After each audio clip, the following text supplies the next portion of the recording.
Good morning, everyone. Good morning. Woo! Welcome to this Fondia event. We're really happy to have you all here. My name is Jelley. I'm a senior advisor at Fondia, and we've been preparing today, thinking of it as a beautiful gift for you all with lots of nuggets of information to share. So, thought I'd start with a thought. So if you think about a company that's born digital, think Google or Netflix or Walt, then is their digital experience at all comparable to the digital experience of a large corporation that's existed for 200 years? I think both kinds of company are represented in this room today. And at first thought, you might think they've got rien à voir, nothing to do with each other. But in fact, I would say that that's not the case. And why am I so sure that's not the case? Well, over the last 2 years, we at Fondia have been speaking to over 40 different companies in 13 different industries. We've been exploring their digital experience, learning about their opportunities and challenges. And we've been drawing conclusions from these, really getting to know the way companies are living digitalization.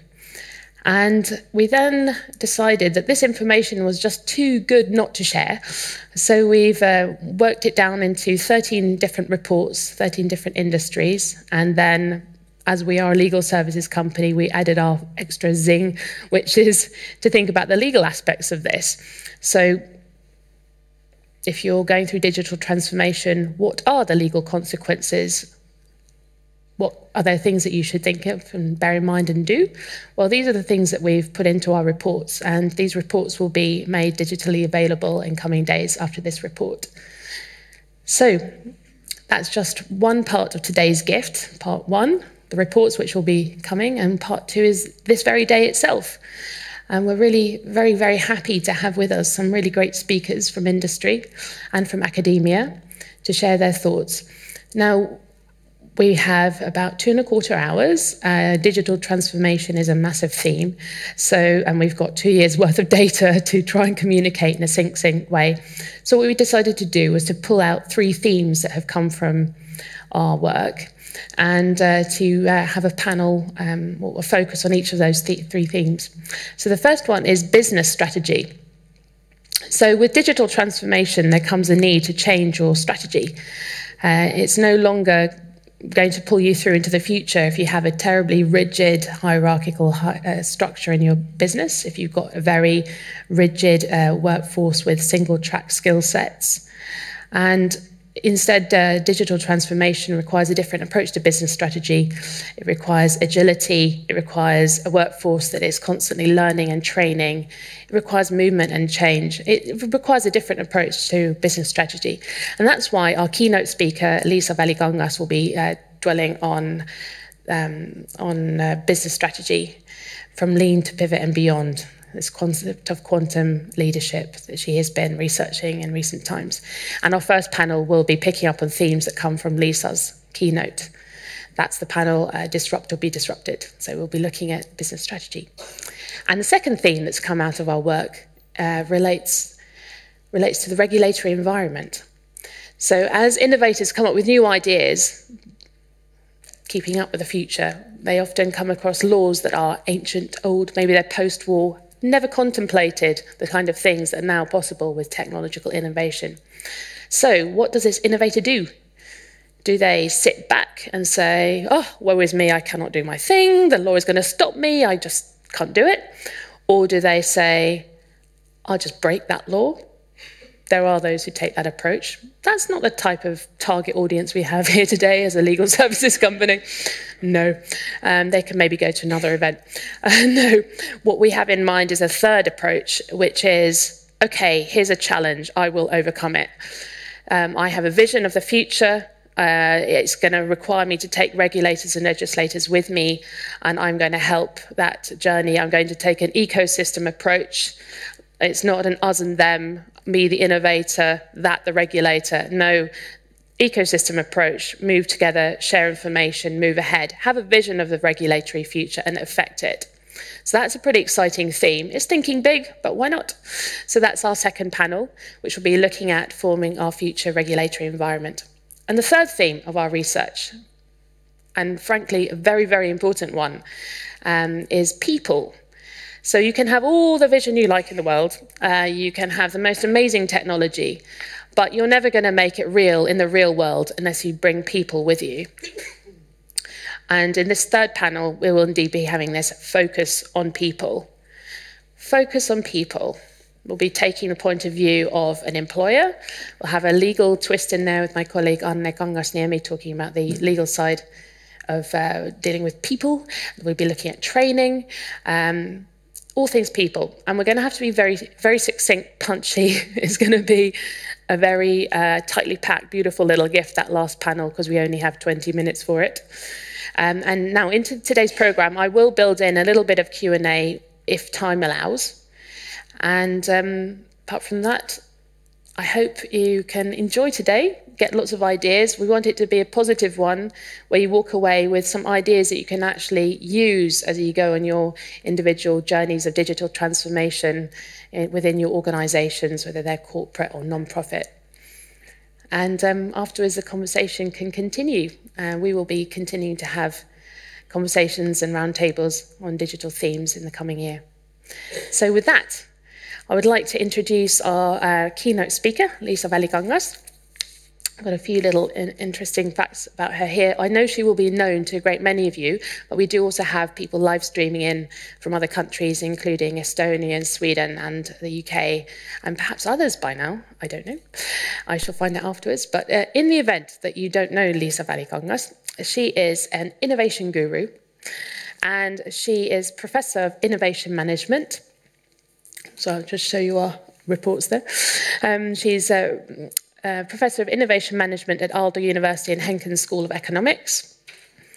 She has done a lot of research on innovation and business strategy and been published extensively in really prestigious journals, and she's also written books on resilient organizations and strategic innovation. She's the senior editor of Management and Organization Review, which is a journal focused on China and emerging markets, and it's published by Cambridge University Press. She's previously been affiliated with Stanford University, London Business School, and Kyoto University of Japan. And she's also worked in industry as well, in strategic management, consulting firms, Strategos, SRI International, in California's Silicon Valley. So, and she's also consulted to the government. And she's currently conducting research into this concept that I mentioned earlier, which is quantum leadership. And we thought it'd be fitting for today, related as it is to digital transformation, our theme of today. So Liisa, thank you. Thank you. Thank you, Emma. That's far too kind. Seeing all those reports actually out there that you have produced at Fondia made me feel inadequate right away. So I don't know how my production compares. Well, ladies and gentlemen, good morning. It's a real pleasure to be here at the Fondia Digipäivä, at the event where we discuss digitalization and ideas related to that. So my topic is disruption. Now, how many of you do you feel, is currently being disrupted by some competitor, by some emergent startup? Raise your hand if you feel like you're being disrupted at the moment. Pretty good. It's hard to see exactly, but at least half of the people, so that's nice. Now, what is a disruption? You probably know how it feels like when you're looking at those startups out there in the margins, kind of potentially having very different kinds of business models, technologies, service offerings, value propositions. But typical to disruption is that it tends to sort of surprise us. You seem to be a very good class because you already know, you pay attention to your competitive environment. And why is it that disruption tends to surprise us? It's because initially, it doesn't look like that it's competitive with our offering, lower technology, very different way of operating. So we tend to kind of think it's not very relevant. And that is part of the reason why disruption is so sneaky, so dangerous, so kind of surprising us eventually. So in this talk today, I want to suggest to you that even strategy today is being disrupted. And what do I mean by that? So I have studied this in different places, and I'm trying to bring you some of the insights and observations from around the world. I start from something that is almost like a basic law, isn't it? A good strategy is one that is well executed. Now, this is something you probably heard already at least once today if you paid attention to what was going on out there in the business world. And I think this is a good starting point even for digital strategy, because now if you read your business journals, this is MIT Sloan Management Review in its latest issue, they have little news for us that can be a bit shocking in some way. They actually did research on 124 companies, 4,000 senior and middle-level executives, and guess what? Even your senior executives don't know what your strategy is. Now, who is executing what in here? I just kind of wonder. 1/3 of the people could mention a few of the strategic priorities. Some people couldn't mention any. And this is an example of a technology company where, well, this is the advanced class here on the right. 4 of the executive team members could mention all 5 strategic priorities, whereas almost half of the strategic leadership people could only mention one or none at all. Now, if I wasn't so amazed, I'd be kind of shocked. I mean, is this still a matter of communication? Who is communicating this when even the senior managers don't know what the strategy is? Or is there something else going on? Maybe the strategic priorities, the strategies we decided on last year are not terribly relevant to how we work. Maybe they're too generic. They don't really help us in our work, and we go about it on some other basis. So that is the disruption number 1, if you wish. The number 2, and here is someone giving the sort of messianic look to the Eric Rice lean strategy. So what does that tell us directly from Silicon Valley? The lean startup and the lean strategy approach is that you actually do not have a strategy. You just have a series of hypotheses that you test empirically on the marketplace. And then if something works, you go a little bit further with that one. If not, you pick up another hypothesis. So maybe the customers don't want a perfect running solution. Maybe they just want some sneakers they can tinker on to make them fit their own customized personality. Or if you think about another word that tends to come up quite a lot in the competitive world today, it's a pivot. So what is a pivot? A pivot is that you decide to do something completely different. In Finnish, the word is ohari, which I think is quite telling as to what this is about.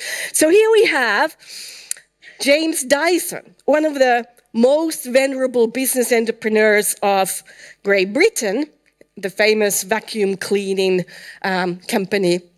He's decided to pivot into electric cars, and he's now building a factory in Singapore.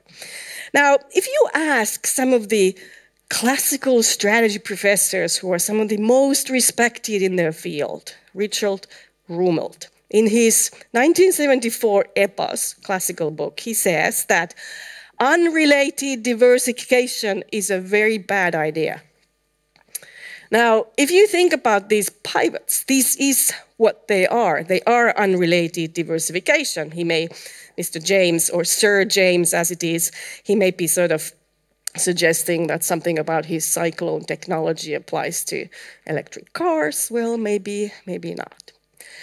So that's the second disruption, that we may be moving kind of into the sort of world where there are fast moves. It's more about empirical hypotheses being tested than any big strategies being formulated and communicated. The disruption number 3 comes from the question, I'm going to spend a bit more time on this one because it's sort of linked to this quantum idea that Emma mentioned. maybe it's just very difficult to be strategic or strategize in an environment that is highly unpredictable. There are some classical and some newer treatments on this. The most classical is Frank Knight, who in 1921 at the Chicago University published a book which suggested that there are risks, things you can identify and put a probability on. And then there is uncertainty. It's a sort of a sea of black or white swans where you can't even know what are the events that are going to happen and which ones are important, not to mention putting any kind of probability on them. And so that leads us to this idea that if there is a lot of uncertainty, perhaps what we need is not so much of a well-articulated strategy, but resilience, because that is the ability to cope with situations that are unpredictable. Consider Facebook. I mean, one of the things that I'm kind of amazed myself is that if there is one thing that characterizes the current environment is that we have more and more data. It's the era of big data. Now, there seems to be some sort of very interesting conundrum or paradox maybe in that in this sea of huge amount of data, there seems to be more and more uncertainty. And just to kind of put a case in point, Facebook. TechCrunch recently said, Facebook knows everything about you. Well, but Facebook did not know that it was about to have two of the worst years of its history where fake news, electoral interfering, giving data to external analytical companies was going to be considered as something that is really an existential threat to the company, as you can see from the Wired picture of very battered Zuckerberg. So it's very interesting, isn't it? We have all this data, and yet we have a lot more uncertainty. It's like the data does not answer some of these questions that may be very foundational to our company's survival and mission. So maybe one way to think about this is, yes, there is this disruption, but is there something else going on? Can we think about strategic resilience? How do we cope with these things that we perhaps cannot or dare imagine? Or do we have to do resource allocation in a very different way? It's interesting, McKinsey published some research recently where they said that an average company reallocates 8% of its capital annually, which is very little if you think that the world is changing very fast. Many of those companies reallocated only 1%. So it may well be that we are earning the returns on our capital, but our strategies are decaying as we are not keeping up with the environment. And the third part of this quantum approach is to start thinking about how we organize in a very different way, not in boxes and departments, but can we organize, sort of like Emma was saying about these born digital companies around emergent customer needs, and what would that look like? So quickly, this work is based on some 30 interviews with global CEOs and some chairmen of the board. And Olli-Pekka Lumijärvi, myself, and a couple of other folks went to interview these CEOs, and we kind of wanted to know how they think about strategy and leadership in today's environment. And some of the thoughts here and quotations come from this group of CEOs. So they had a very different idea about strategy. They were talking about landscaping and kind of continuous testing of sort of operational hypotheses that tell you where you are in that landscape. Are your assumptions about it correct or not? And if you look at the second quote, it is actually something that I thought was pretty earth-shaking. We must constantly entertain 10 different paths forward. Only in retrospect do we know which path was the right one. Now, I have never heard a CEO say before, and I've talked to a lot of them for many, many years, that we do not have one strategy and we put all our efforts in executing it. I mean, these guys are saying that there are all these different paths that you follow, and then you kind of look backwards and then you see what happened, which is a very radical departure in terms of thinking about strategy from the planning execution paradigm. And to connect to sort of the topic of today, the digital business, and this perhaps links to this idea of strategic resilience. This comes from my sort of a journey in Silicon Valley this summer, trying to find out what are the interesting new things going on. And if you are in the digital business, this may be very familiar to you, but I thought it was quite interesting at the sort of a idea level as well, that a company like Netflix has found a way to test its system, not in terms of what are the threats that its engineers can imagine, can think about, can articulate, but using random interventions. And to do that, there is an army of autonomous software agents, which are called monkeys. And so you have the chaos monkey, which introduces chaos to the system. And because these introductions are random and they are not designed by humans, but these autonomous software agents, it's a very good test of whether our system is actually robust enough and how long it will take to recover. And so this is, I think, a good indication of where we're going in terms of resilience of our operations, our strategy. So we have these sort of simian monkey armies that are coming there with threats that are not matter of whether our imagination can think about all the possibilities that can go wrong, or right for that matter, in the environment. So the second pillar in quantum strategy, if you will, is the idea that we seem to be moving from the sort of annual or quarterly budgeting, strategy thinking, into more continuous optimization. And here are some examples of what this might look like. Neste is able to build logistics change on demand, which in itself is quite interesting. If a customer wants these type of raw materials in their fuel, this can be taken care of. There is predictive maintenance, the Wärtsilä's Enriched system, or even a hotel chain in India is able to very dynamically price its rooms depending on where and when. There's millions of these calculations every day. And what is interesting, I think, about this continuous optimization, that we may be moving into the kind of world where resources are allocated to the best use all the time.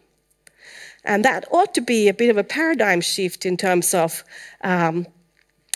we do not kind of commit the resources, like the McKinsey report said, that we reallocate 8% on average, but we do it all the time.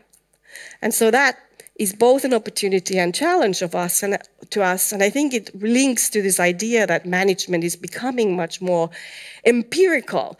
So we're kind of used to thinking of management as sort of a set of best practices, which to some extent are really matters of belief. Do we believe this is a best practice or not? Well, we do, because everybody else in the industry functions the same way. And there seems to be sort of a step back to history, in fact. You may remember a mechanical engineer called Frederick Taylor, who gained his fame on optimizing how people in factories move so that no time, no movement, physical energy would be wasted. And I think we're kind of going back to that world where we use the empirical data to build these empirically optimizable situations. And so our CEO said things like this, that they're certainly changing the clock speed of a company, but also that management may be a little bit like playing the World of Warcraft. You got to see the dashboard, and then you just sort of see where you want to be allocating resources. And it may be addressing something that is actually the billion-dollar question in management.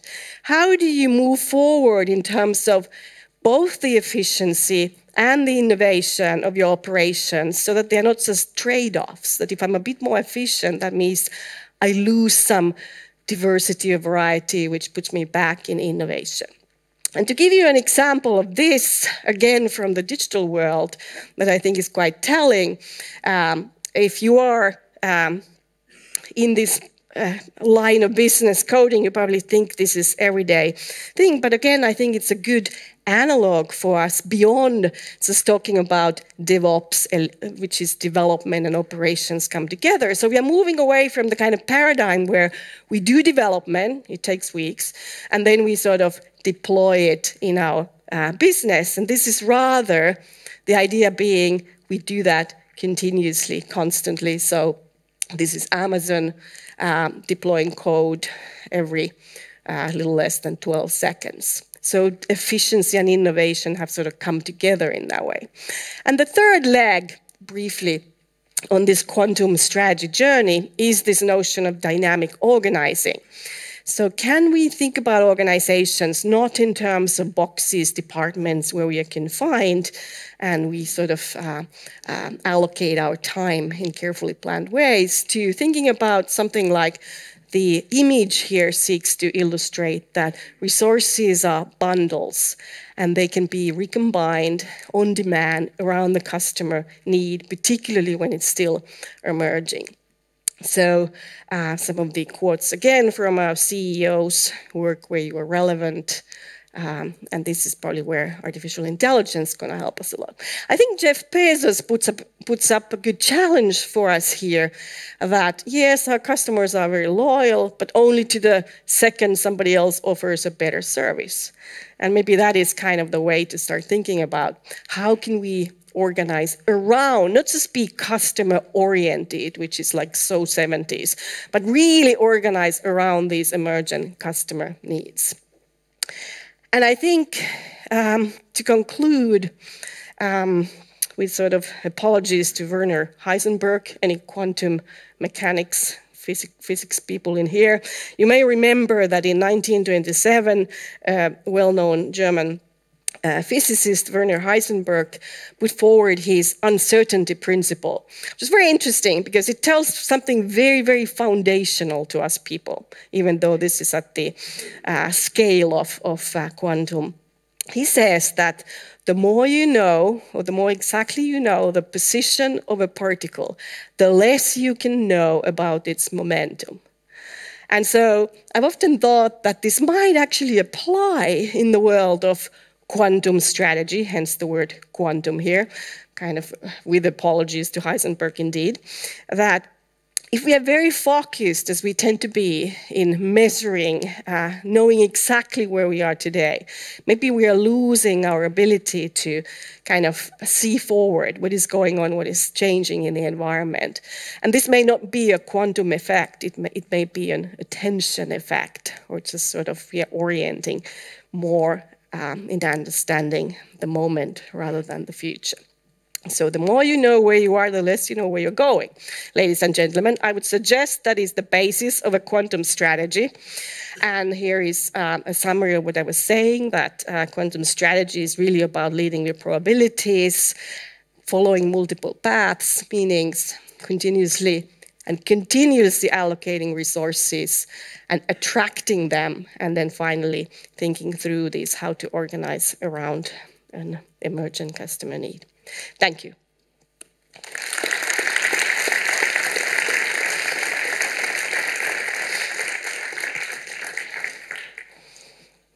We look to you, Emma. What happens now? Well, the program is to next have a panel, okay. But I am aware that there might be just a question out there that someone would like to. Is the chuck a mic around? So this isn't really timetable, but let's have a question if anyone's got one. There we go.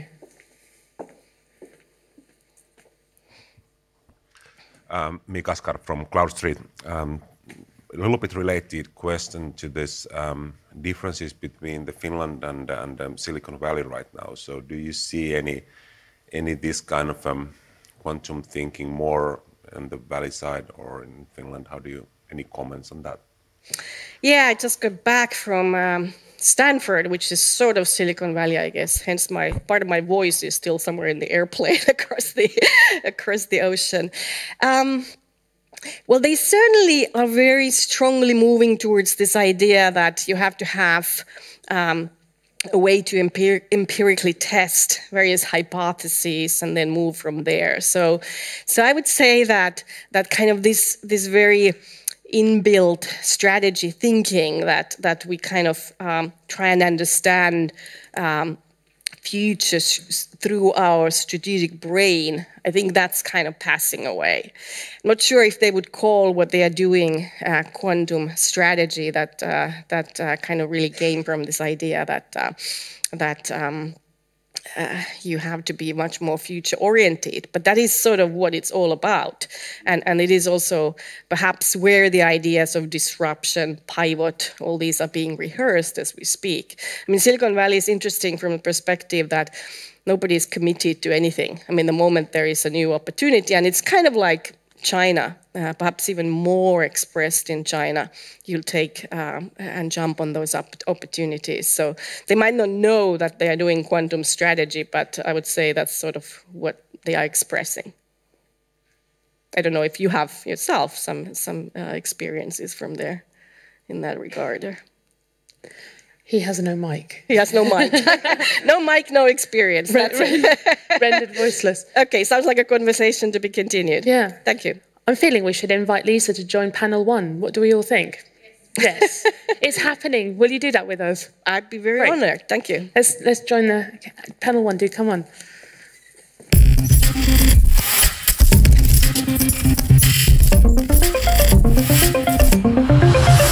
Yeah, there'll be a seat. Cheers. Yeah, there'll be a seat. Oh, yeah, there's, okay. Ah, no, there's not. I'm going to stand. I'm going to stand. I'm going to stand. Yeah, here we are. So, yeah, this is a wonderful panel. You can see all the names up here. We've got Anna Tapio from SRV, which is an innovative business, construction business. And we have got Timo Lappi, who's the CEO of Healthy, which is a next-generation platform-based well-being and health service. And we have got Jan Vuorenmaa, who's from Välikangas, which for those who are not Finnish might not know, this is a state-run gaming gambling company. And he runs digital sales and development there. And yes, we have Anni Ronkainen, who's from Kesko, CDO, Chief Digital Officer at Kesko. And for those who don't know, Kesko, enormous corporation across the Nordics in the retail business. And we have Christian Luoma, who's the head of OP Lab, which is the banking innovation unit of a Nordic business finance group. So we have everyone introduced here, and I thought this would be a wonderful opportunity to pick up on some of the themes that came up from Liisa's keynote, which is about business strategy. And one of the themes that came out really to me was that of uncertainty. So digital transformation really does bring on so many possibilities and so much uncertainty that it must be very challenging to sit down and work out a business strategy in this space of the unknown. So I wonder if someone would like to respond to that and how they've approached business strategy in this uncertain world. I'd like to start with our findings. That as a construction company, we have, of course, it's wonderful to have all the emerging technologies and realize how much data there is available for the planning, for the construction process, for the usage, for the whole life cycle of buildings. So that has inspired us to redefine our purpose. And we don't want to be regarded as a construction company or a real estate developer anymore. We want to be an enabler of better living. And that kind of bold statement, of course, it sounds even phony if you don't people part of, if you're not able to make people part of it.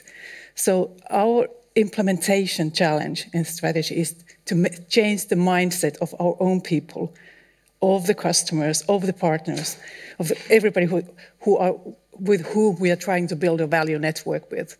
And to change the mindset, it's not about selling, it's not only about communication, it's about experience. So that's why it's human interaction. Utilize the data and utilize the human experience in proving the future, how it will be more valuable. So we have added new capabilities in our organizations. We have service designers to facilitate workshops and facilitate the thinking of different partners. And we have even built premises to enable this kind of discussions. We have a living lab in Suvilahti where people are experience the 3D reality of the future, what the area will be like, what the services will be like, what the apartments will be like. We have virtual reality, we have physical apartments. But first of all, we have the 4D, we have the emotion, we have the ability to bring people to the same table. Mm-hmm. And I think that's the secret behind implementing a bold strategy. It's about creating the experience. Yeah, I would definitely agree. You need both action and vision to realize a perfect strategy. There's even a Japanese proverb that goes something like that. Vision without an action is a daydream, and action without the vision is a nightmare. And it's very true. So in today's modern changing world, we do need a strategy that is living. In fact, our CEO wrote a book about the sort of living strategy as a principle, and we're slightly going towards that direction where we are trying to understand the world as it changes and take actions so that we can realize the bigger vision, which in our case is to serve our sort of customer owners and create financial services that fit their lives. Mm-hmm. I think that times have improved a lot lately. And as a lawyer, I think that we have transferred from an area of NDAs to an era of open discussion. And if I compare then my experience about how to build strategies and how to build new companies, how it was 10 plus years ago, it was so that before you speak anything to anybody, first you sign an NDA. You remember the time when you entered into an office building, you were required to sign an NDA in order just to discuss anything. And you were thinking that in the event you have this idea or concept about new company, it's so valuable that you cannot reveal anything about that to anybody. But nowadays, I think that it's completely the opposite. People just, they know what you just say, that just an idea without really good execution, it's almost worthless. And I think that the new concept and approach is such that when you have an idea, you should be discussing with anybody who just agrees to listen to you and discuss with you and so on. And if I then go back in time around then 5 years plus, when we were in the founding phase of Healthy, what we did just in the first phase, we agreed just face-to-face meeting with 50 plus business executive with certain agenda, questioning them what kind of services you are using, what do you like in those services, what could be done better, and so on. And in fact, we found our business model and our digital service from those discussions. Without those discussions, if it had been only between the founders, the company would be very different today. Mm. I think that sharing of ideas openly is also in line with what we found from our research, which is the increased importance of value networks rather than value chains. There's much more dynamism between organisations in all directions as they seek to band together and utilise data and different skill sets that are in poor supply, technical skill sets and so on. And so if you hold on to your ideas too closely, within reason, she said, as the lawyer bit kicks in, then you won't be able to build your value networks. So I know that there are those on this panel who are very actively building value networks. Does anyone want to speak about, for example, in the banking industry? Yeah, I mean, times have changed. Like it used to be that we saw everybody as a competitor, but truth be told, like there's so many industries that are now offering financial services that who knows who's the next competitor, right? So we're building actively a lot of partnerships, not only with other incumbents, but also the other banks across Europe, and that's been healthy to see that banks are sharing without NDAs. We were just this week in Madrid, hosted in an event hosted by BBVA, and there was basically the Nordic banks also sharing their thoughts on the future, and everybody is sharing the same pain points. Mm. Actually, we are very much in the same value network. I was talking to colleagues yesterday, did you know that? Because we have the same goal. We want to facilitate people's everyday life. So we might be competing in future, but I don't think there's a point in this small country. But banking and construction, I think they used to be in very separate phases in the process of, for example, buying an apartment. But at the moment, we're getting closer and closer in several points. Yeah, and I would definitely add retail, the same equation. Like we're all on the mission of making life better. So exactly. I was just wondering when kind of Liisa mentioned that kind of a new good strategy is that how you cope with the uncertainties and what kind of path you are having. And in my experience, there's a huge difference between digital native companies and kind of corporates which might have an even history of 100 years or more, how they are able to react to these uncertainties, and the pace is totally different. And I think that's one of the biggest challenge for the big corporations to be competitive in the coming years, because what is, for example, Kesko's or OP's kind of key competence? I think it's operational excellence. We are very good doing the same, a little bit in the better way, but it's not very kind of transformational.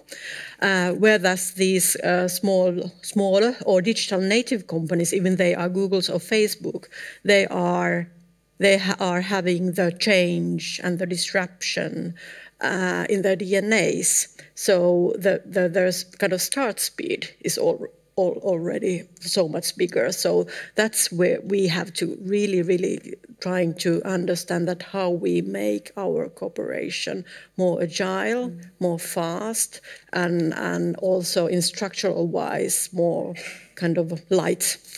I think that Anni raises a really good point here.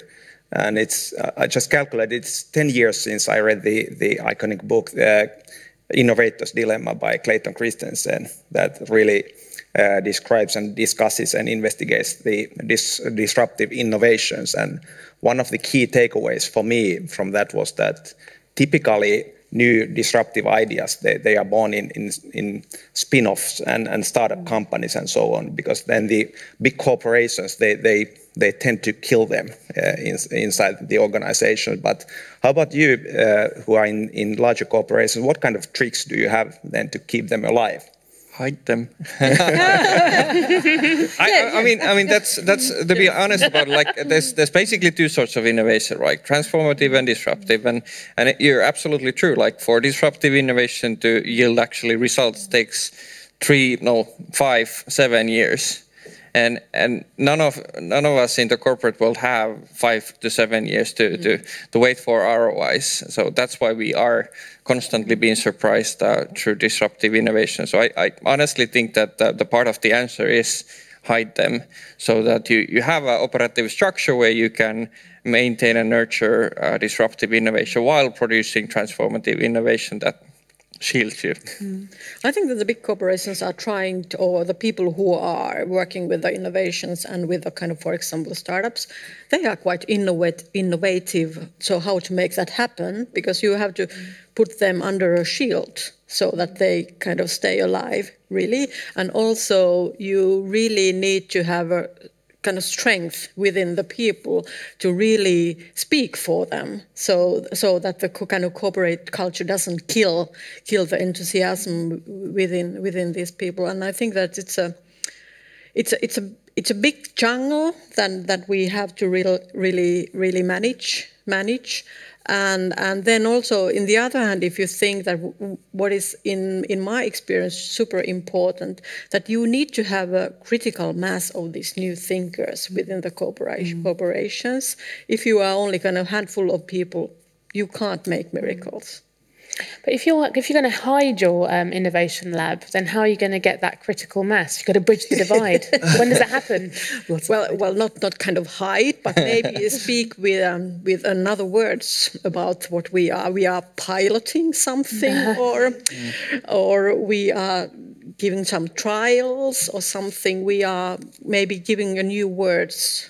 Actually, this is picking up on a theme that I've got from listening to Christian Olmar's Labs podcast, which is looking at these innovation units, spin-offs, not spin-offs, but units. And one of the things I picked up from these podcasts was the idea that labs, okay, they might be separate, shielded, have their own genes and trainers culture, they actually are change agents for the mothership. Like if they organize hackathons, events, fun stuff, and they invite mothership people over, they are actually changing the thinking. They're like yeast and bubbling in the thought of the bigger organization, and over time, that's one of the big goals that they can achieve, not just the actual inventions they come up with, but the behavioral change. I saw Liisa about to say something. Yeah, no, I wanted to sort of join in some of these comments. So this notion of hiding innovation, or the skunk works, or the kind of idea that you need to nurture these ideas so that they survive the executive glance, is this thing any good? Is a very, of course, time-honored way of doing innovation. The challenge has always been that when you emerge from that hiding place, what happens then? And this is kind of the test. It's like, how do you integrate these radical ideas in such a way that they also change the company's strategy in some way? And there never has been very good answers to this. I mean, Robert Bergelman at Stanford that I used to work with, he had this word of strategic forcing. The idea has to sort of stretch the strategy, and the strategy has to sort of open up to include that radical idea. But how that actually happens is a little bit sort of witchcraft. And maybe that is where people's skills and kind of strategic thinking and all that comes really into play. But I think that in this sort of a digital quantum world that I'm trying to describe, maybe the difference is that in that hiding place, those ideas can be empirically tested much more faster, and they can actually gain momentum on the marketplace. I mean, IBM had something called AlphaWorks really long time ago. It was a brilliant idea. The idea was that they didn't try and sell the emergent technology internally first. They actually sold it externally. And so then they used the amount of developers who had adopted this emergent technology to say, look, we have so many customers already. Can we now get some funding to develop this?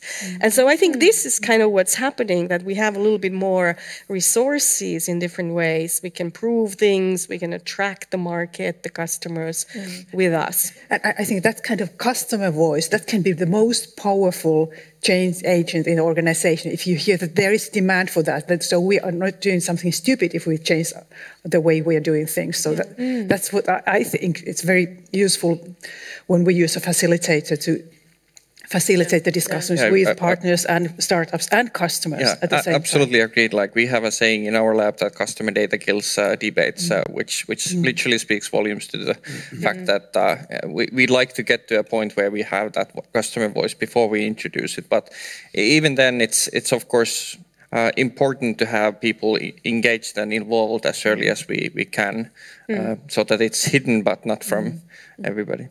I so much kind of agree that the one of the key success factors needs to be the customer's voice has to be heard, because very rare somebody says that it's not true what customer says. And the other thing is that it has been, in my opinion, is a very powerful tool in kind of this new fast changing world is the utilization of data. So data is very powerful tool within the organization to drive innovations or to drive change or to push forward the strategy, what we have agreed on.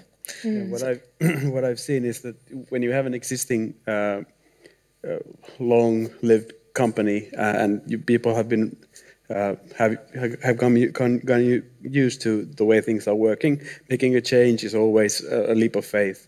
And you know, whether it's the customer's voice or whatever, it helps tremendously when you have some kind of a proof that this new thing works. It's worth giving a shot. That's actually what we've also seen in Välikangas. I'm not sure if we're counted as a big company. There are not that many of us in it, but we've had to go through that road also. And it's not the sin of large companies only. I work a lot with these newfangled IT companies, and for example, this openness is not a native idea for them either. I mean, when we started our ways of working, we had to use a lot of effort in making them play ball in a way that we wanted to mix and match teams, take this talent from here and that talent from there, and put them work together. And we got a lot of comments like, no, we don't want to do this because then they'll know how we work. And then, so what? I mean, do they really think that they are the only ones who know how this should be done? I think it's one question that making change, it requires flexibility and agility and so on. And that's a challenge then for certain companies. But then there's another, maybe even more interesting question is that real disruptive innovations or ideas or products, they should be really scary also to the existing business. And I've been then starting 2 times just from the clean table, Fondia in legal services and then Healthy in health services. And I think that my strongest weapon both times has been that there has been a clean table and nothing to lose, so to say. But how do you tackle that idea that in the event you would be then really bringing a really disruptive innovation, a new product to the marketplace, you should be then endangering or even killing your existing business. That must be really difficult to discuss that kind of themes in the steering groups and so on. Yeah, Janne. Yeah, we sort of, we didn't try to kill our products, but we tried to kill our website. And so, use the monkeys. So the way we did it, that we isolated, we had this idea, we wanted to make this thing work. We isolated, took one significant part, but only one small part in which we tested this. And then when it didn't die, we sort of got the boost to expand our ways of... Yeah, I'm not sure the discussion is that difficult anymore. Like if you place the argument that this thing is going to kill our company unless we do it first, then the conversation does change. You can disrupt yourself before the others do. Yes, I'm not saying that it's easy, but the conversation part is. But that brings us back to one of Liisa's themes, that you can't really know the future. You can have, we were saying there are 10 paths forward and you won't know until you've taken one in the future which one was the right one. So how do you convince your leadership colleagues that that is the thing that will kill us, because there might be 9 others? I think that's a very good point, and to be really, really honest about it, some leaders never get it, and some will. So you just really need to be kind of pushing and giving some kind of sparks about the kind of changes that might happen in the near future. And I think that's also a really big threat for the large corporations, that if you really don't take the changes and the complexity of the world around us seriously, and to be honest, if thinking about kind of different industries and traditional industries, I would argue that it's in too few companies that really have alternative strategies. They have the main strategy and they push it, but have really thought that, okay, what if this happens, and what if this happens, and what if this happens? What are our alternative paths then? For example, what happens to car business if let's imagine the regulation says that no cars allowed in the cities anymore? And I think that part of leadership, it really comes back to trust. If you have that kind of company culture that really supports building trust and being open, then you have the chance to learn from failures, and then you don't need to hide them. So then you may try something out which doesn't fly, because you're really putting effort on building trust. Yes, whenever you make a choice, the only safe choice to make is those choices that make you able to move faster in the future. So whether it's technological openness or more agile ways of working or whatever, those are the only sort of future-proof choices. All the other ones carry a risk, and no risk, no pay. I have also another recommendation for a book in addition to Clayton Christensen's Innovator's Dilemma. I just finished Risto Siilasmaa's Paranoid Optimist last night. And I Say the name again? Risto Siilasmaa's book Paranoid Optimist, about the transformation of Nokia. And I think that one of the best takeaways from management perspective in that book is the way of working with scenarios. He describes how in Nokia's board of directors they always had different scenarios. for Microsoft doing this or that and so on, and never only one plan, but maybe 4 different plans and the sub-plans of those. And he argues in the book that it's the way how you then avoid surprises in the business. And also one really good principle was that never ever someone could be coming to the board and only presenting a proposal. There should always be at least 2 or 3 alternatives were the choice. And I think that's actually, if I may, an important point, that maybe much more attention has to be allocated towards learning of these different possibilities, because the operations, like you were talking about also, I mean, they are pretty easy to run these days with digital technologies. I mean, I'm exaggerating a little bit, but you know, the company runs itself. So why are we paying so much attention to the everyday thing that we know how to do? We should be paying executive attention and also the innovative attention to these things that may be sort of breaking out in the environment, that we can sort of develop learnings that we can experiment on. And I think that's a big shift in terms of what do we do in our daily life? I mean, how much of the day do we actually spend on looking at, wow, what's going on here? How are we involved? What are we learning about this? I think the answer is KPIs. Why? Like it's easy to measure the progress related to the operational part, and that's why management focus is easy to direct there. But I think that will be changing through the concept of learnings and experiments, as you referred to. There's this one really inspiring guy, Tom Chi, in Silicon Valley, who used to run Google X and did the Google Class project and so forth. And his idea about measuring innovation is related to key learnings. They started to do that in Google X. So the outcome of those products were, or the projects were, number of key learnings that they discovered during the way. And you know, when we start to appreciate things like that in a changing environment, then we start to see that shift towards being actually innovative and having a portfolio of future scenarios. When you're horizon scanning, do you ever look at the law? Do you ever look at what's coming up in law? Yeah, absolutely. I think we have great examples just from you know, this year in our industry, like PSD2, MiFID II, the whatever the relevant similar standard is in insurance domain. Like those are all market opening. Disruptive. GDPR definitely, yeah, and locally here the taxi regulation, like that forced and gave us an opportunity of creating 2 new products, which have been really successful. So one for sort of the sort of taxi cars being used also for personal use, like an insurance product for there, and partnership with our OP Kevytturit there for enabling sort of you know, side gigs for people who are using the car. So yeah, I mean, it's a great source of innovation and a force of disruption for sure.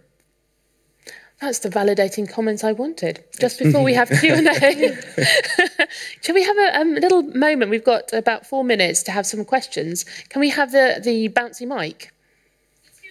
Yay! Does anyone have a question? We can carry on talking for the rest of the time, but I thought it'd be fair to share. For the rest of the day. What else do we do? Yeah. No one want to share in the conversation? Ashika.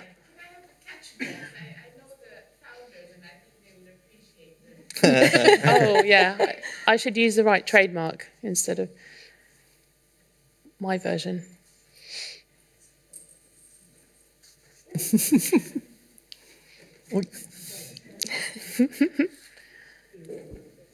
Wonderful. Hi, Rashika from Fondia. I just have a question relating to sort of leadership and diversity. I know that part of the problem in getting certain changes forward might have to do with certain old-fashioned ways of viewing things. How do you reckon that diversity and more, for example, women or minorities in leadership role could affect this? Good question. Yeah, positively. Yeah, absolutely. I think it's stranger if you have, for example, you know, if you look at kind of, for example, big corporation in Finland, for example, they're kind of the top 100 stock listed companies, I think that they are 85% kind of all male panels. So I think that's not the good thing. And also, if you think about the kind of their kind of educational background or their age level, they are all the same.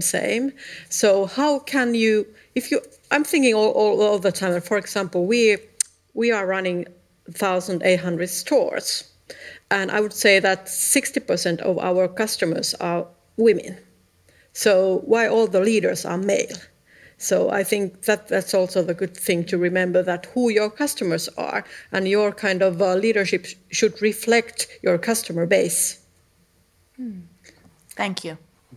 In addition, I think that nowadays when we are talking about then self-management and teal organizations and so on, the importance and roles of so to say top management, it's decreasing as all the people in the organizations, they have more power than before, and it's also the difficulty in traditional organization is that top management, it will become a bottleneck for making decisions and so on. And then you should really empower all the people in the organization to manage themselves and make decisions without limitations. That could also be one answer to the question. So with technological transformation, you end up having more need for servant leaders, enable leaders, and less directive ones. That might lend itself to a more diverse type of leader, one might say. And I think that having cognitive variety, people who think differently, who have different experiences, who can share them differently, is one of the keys to this unpredictable environment, because then at least you have some hope of having someone in the organization who has an understanding of what's happening in this corner of the market. And so there's a word that is often mentioned, executives love it, and it's alignment, and it's okay, good sometimes to pursue the same goal, but if it implies that we take out all the diversity of thinking, then it's a very bad alignment. It's much better to have sort of the richness of different backgrounds and thinkings, and then use that to integrate the conversation into some direction or following these different paths. Right, and that takes us back to culture eating strategy for breakfast. Every panel ends in a cultural quote. Yes, I totally agree, and I think that's kind of, there has been a lot of talks about the corporate culture and what is it. For me, the corporate culture is the kind of ERP system for strategy. And if the ERP system is broken, you can't get the strategy done. So you need to fix the culture first. Because I don't want to end on a cliche, damn it. I just wanted to go rewind a minuscule amount to that diversity word itself, because we understand it in a certain way, usually to do with sexual orientation, sex, and so on. But actually thinking about what Anni was saying about the different pace that organisations have, maybe diversity of pace, because, for example, Anni and I have had experience working at Google where we had very fast pace, and then we've had experience working in organisations with a different pace, and this is that we're bringing this diversity with us. We've had these experiences, and so we have a different approach to pace, which we bring. And depending on the host organisation, you might continue with your original pace or you might adapt it, but it's nonetheless a diversity that you're bringing to the workplace. So it has struck me that it must be challenging for older incumbent, traditionally slower-paced organisations to attract that type of diversity. If you've been working in a startup, your kind of tribe, are they so keen to join an old organisation that's maybe slower? What can we do to make it attractive? We as a construction company might not be attractive for that kind of fast-paced people, but the solution is that we work together with startups. So it's contagious. They think differently, they act differently. So our people might get excited. Oh, I would like to be a little bit like that. So not directly hiring the people, but working closely together in projects with startups.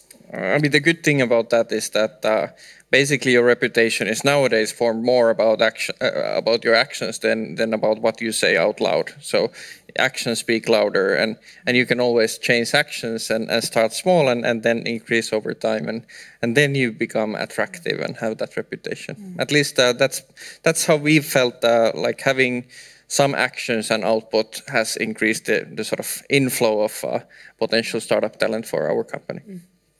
On that time, if I may, I think one of the interesting ways of using temporality or rhythm or tempo is to switch the tempo at which we do things. Like do things that you usually do really, really slow, do them very, very fast. And how about doing some things you do very fast, very slowly, and seeing kind of what happens. And I'm sort of trying to work on this, like, can we actually manage the tempo and shift? Because that might give us an entirely different view on what we are working on if we do it really fast or if we do it much, much slower. So temporal experimentation. And now we are experimenting with going over time. So let's stop the experiment. Never. Yes. This has been a really wonderful conversation. Thank you, Anni, Liisa, Janne, Timo, Anna, Christian. It's been a great conversation. And now we're going to take a mini break. We've gone slightly over time, so just going to have a 10-minute sort of stand, have a wiggle. On the side, there'll be some water and some sweets. And then we're going to start bang on time after that, 10 minutes. Thank you. Thank you, thank you.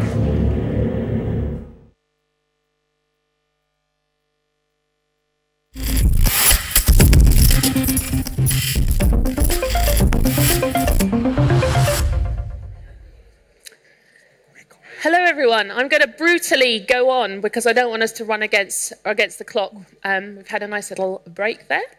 I hope you've had interesting thoughts to think about in that little break.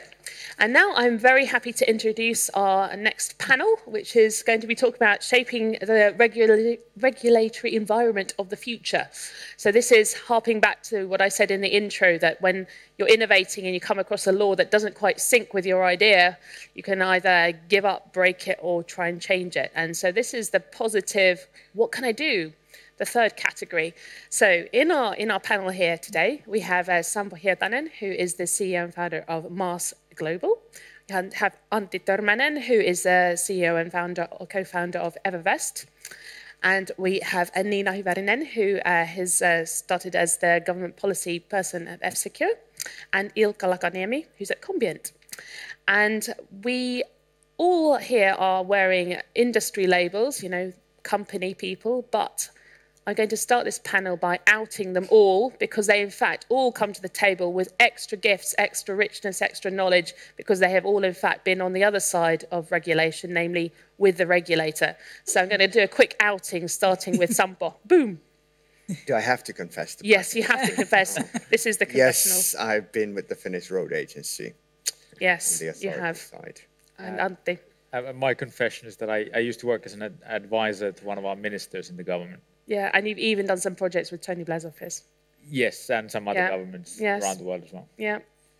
And I have only just very recently escaped the dark side and the European Commission and the Finnish government that I've also worked for.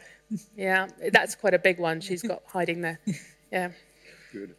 So from my side, working together with the EU and European Commission and the Parliament on a number of issues, and also from the research point of view. Yeah, I think that's a very raccourci, short version of a very lot of experience. So this panel I'm super excited about.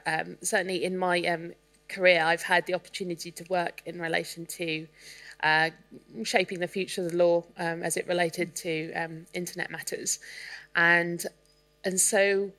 But I am aware, having moved to Finland in March, I've got very quickly the understanding that lobbying has a really disgusting flavour in the Nordics. We don't like it, it's evil, it's bad in general.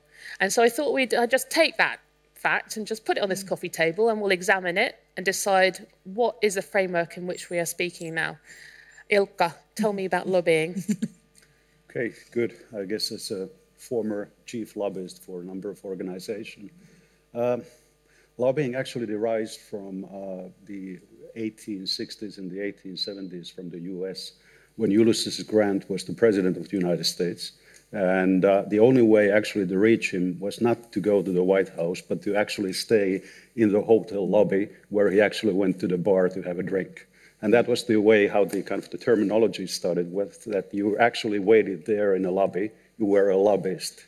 And that's the kind of the etymology of the whole term. And then actually what has sticked with that type of an old fashion is that you try to reach with the people that matter, the decision makers at various places, but usually in those social engagements where they are at ease. So you don't necessarily go to the office and have a kind of a regular meeting, but you do it on the side. Yeah, maybe to add, that's actually how we met with Ilkka, is that when you were lobbying me when I was in the European Commission, and maybe there's some point of truth in your definition, what you said, because what I think is important that how we also met, it was not first that you came like that, here's a problem and here's what you do wrong. And we were at that time preparing the digital single market package at the Commission, but rather to start like being the expert and explaining things and having somebody that test ideas and what has been discussed. And I guess that is the key, that you don't approach first with a problem, but you know your interlocutors, and most of all, you come with a solution. Hey, this is how we can solve this issue. And I actually agree with Nina on that front. I used to be the advisor in the Ministry of Employment and Economy, so quite a lot of industries had a lot of interest there. So actually met with quite a lot of lobbyists. And the big difference between the good ones and the bad ones was the way they actually conducted the conversation. It was open, and it was more about kind of providing information about what issues certain kinds of legislations or regulations would cause them, rather than coming with a hidden agenda, trying to shape things in a way that they don't want to tell you directly. But me as an old management consultant could clearly kind of immediately understand, okay, this is what they're trying to do, but they're not telling me, which automatically made me suspicious of what the motives were. And there was a big difference between different types of lobbyists. And the first ones who were open, provided information, and were open also about their agenda and what their interests were more effective, because then you respect that openness and you have an honest dialogue with them, because by being open they also show respect that there's a purpose to the legislation and there's a purpose to the regulation of what objectives it will have, rather than just trying to undermine what the government is trying to do.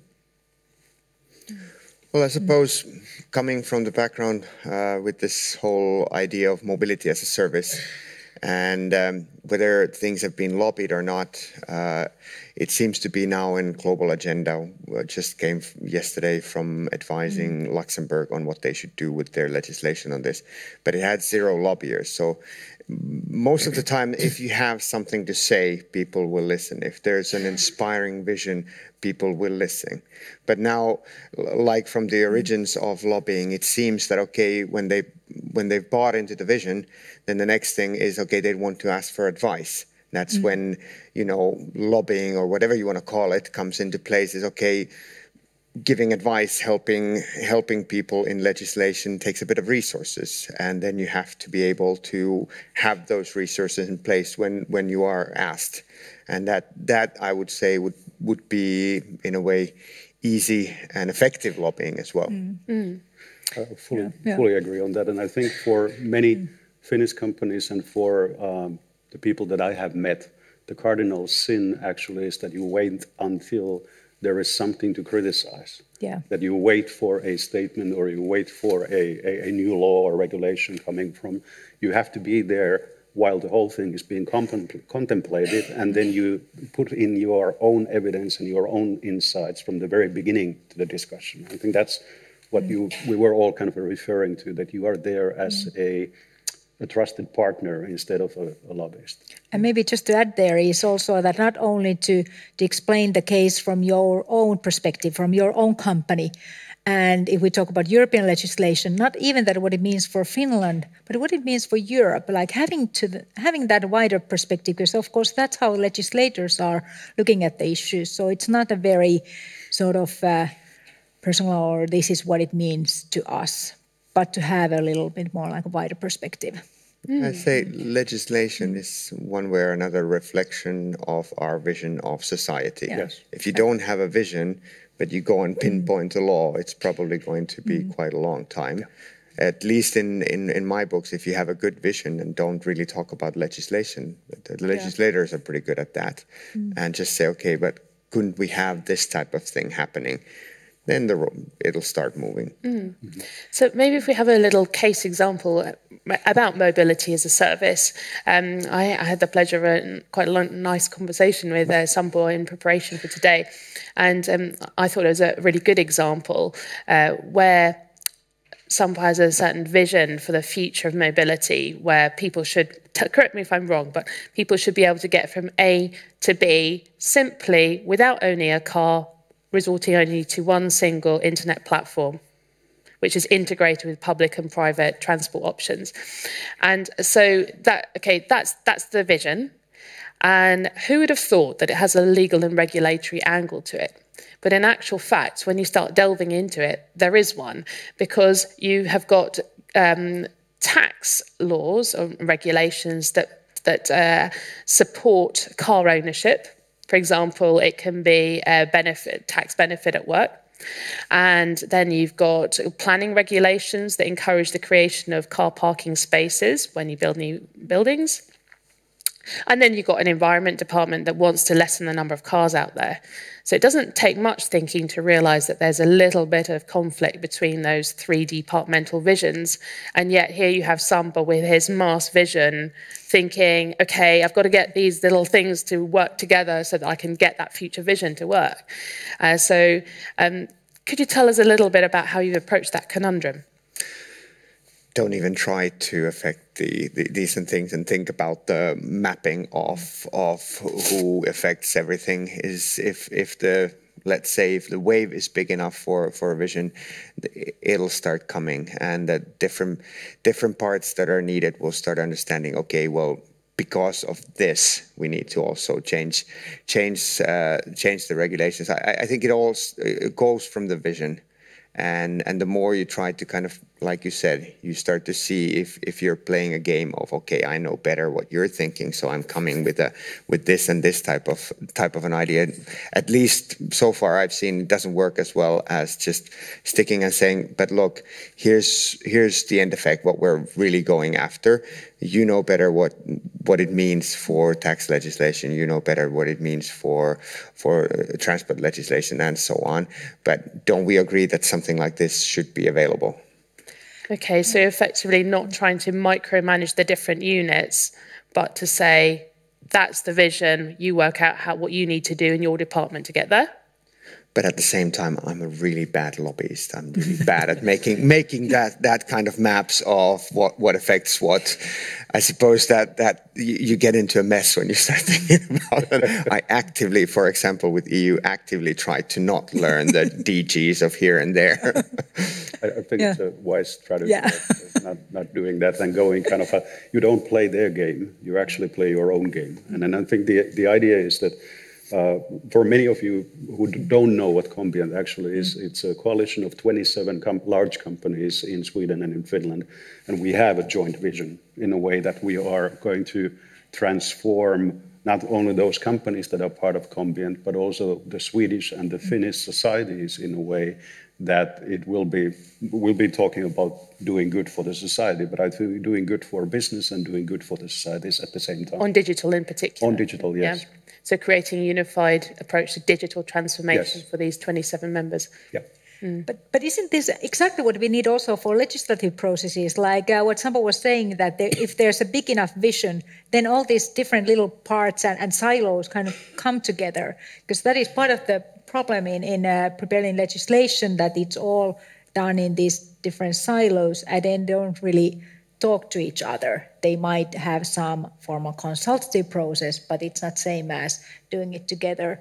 So even like when we think about like the next government program, like Finland should have a big enough vision. And like if we talk about digitalization or cybersecurity or these issues, and then bringing and that vision will then bring these together. What do you think? If you think of it this way, that the legislators with all types of silos, they're like a company. The company tends to work if you have an inspiring vision. They're not mean people, the legislators. They're not there to try to block things just for the fun of it, even though they're on the evil side of all our past in that. They actually have they're on that side because they want to do something good. Yes. Yeah. And if you have a sense of idea, okay, well, this is why I'm doing it. It strives you. They're all also overworked. So, to motivate and say, okay, well, I do get it why we're doing all of that. And I think that's one of the core ways of lobbying, or you have to do this because otherwise you're evil if you say lobbying. I'll bring a bit of a different perspective here. I see this importance of vision same way as you do in context where you really want to change things and create something completely new.